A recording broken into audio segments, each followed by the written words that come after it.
off. Any second now, Governor Mary Fallin will take the microphone here in Tulsa. We are waiting for her news conference to begin, and she's going to be updating us on just how soon crews will restore power to the entire city. Happening right now, 2 News reporter Liz Bryant is live at OSU's Health Sciences building with more.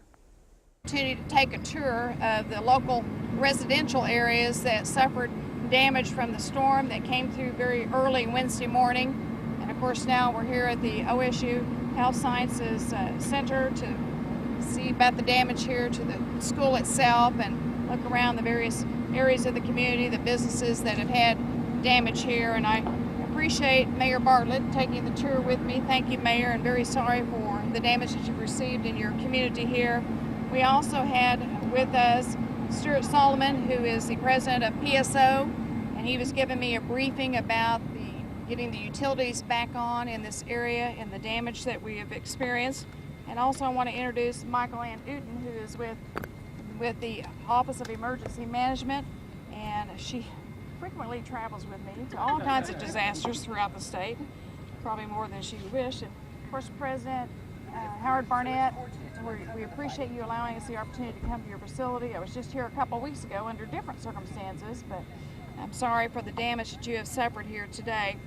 And when you have a storm like that came through on Wednesday morning, it's very important that your local officials, your mayor, your fire, your police, your emergency management people here in Tulsa, Roger Jolliffe, and all your team, certainly your transportation crews here locally, city council, your elected officials, representative senators that are here today, along with your state entities, your offices, the Office of Emergency Management, all work together.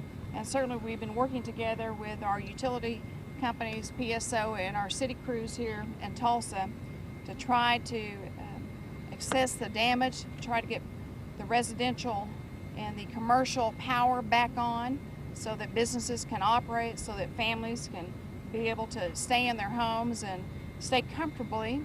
And then, of course, we've also been working to help get some emergency shelter help up with the Red Cross so that those that had loss of electricity could go out and get some cooler air. One of the things that you find when you've had a disaster, a storm like this come through, is that it's critical to get the roads cleared off.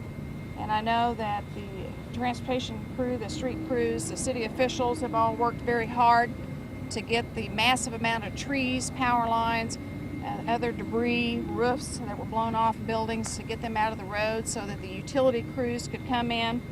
And I want to say thank you to Stuart Solomon and his team and the Tulsa utility crews for working so hard, because at one point in time we estimate that we had about 90,000 power outages in the Tulsa area here, which is a huge amount of power outages, and certainly had a tremendous amount of poles that were down. And I'm going to ask Stuart to give an update on that in just a few minutes when we get into that.